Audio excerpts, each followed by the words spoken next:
Assalamualaikum warahmatullahi wabarakatuh.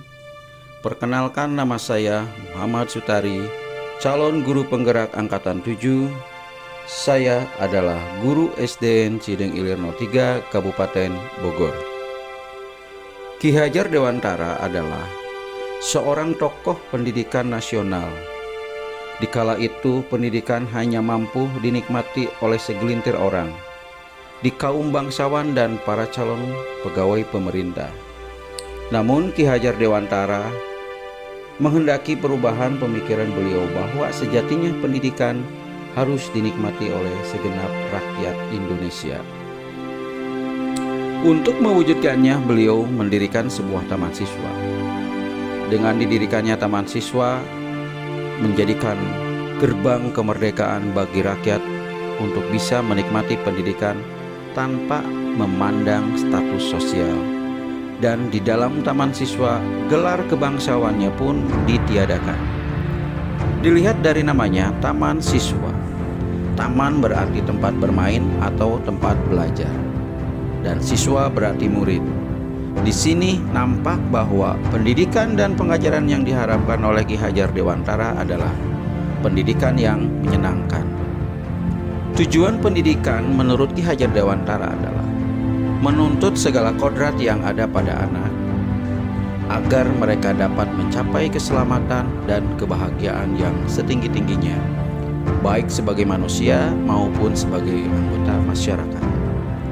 Dengan semboyan ing ngarso sing tulodo ing madya mangun karsa dan tutpuri handayani, yang artinya di depan memberi contoh teladan atau panutan, di tengah kita membangun semangat atau ide, dan dari belakang kita memberikan dorongan dan motivasi. Pendidikan sejatinya memerdekakan, yakni bebas dari segala ikatan, dengan suci hati mendekati anak. Bukan untuk meminta sesuatu hak, melainkan untuk berhamba kepada sang anak. Kata berhamba di sini memiliki makna bahwa pendidikan harusnya berorientasi pada murid atau berpusat pada murid, memberikan pelayanan pada murid, namun tetap memperhatikan harkat dan martabat seorang pendidik. Ki Hajar Dewantara juga menganalogikan pendidikan sebagai persemaian berbagai benih, di mana guru diibaratkan sebagai petani yang merawat benih dan murid sebagai beragam benih yang ditanam.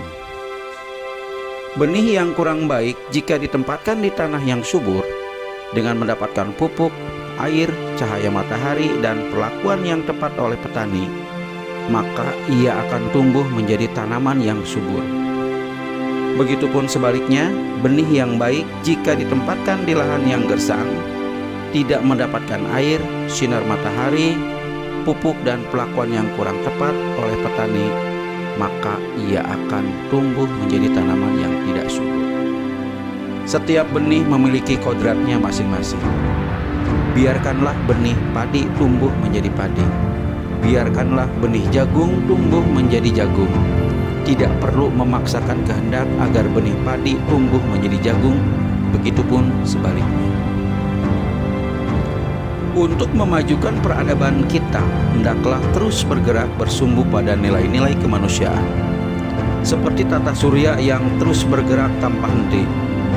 Di dalamnya terdapat beraneka ragam planet dengan ciri khas dan karakter masing-masing. Setiap planet juga memiliki kecepatan yang berbeda-beda dalam mengitari matahari. Namun, tak perlu memaksakan bumi agar mampu seperti planet Jupiter. Begitupun sebaliknya, dalam pendidikan anak juga memiliki keberagaman.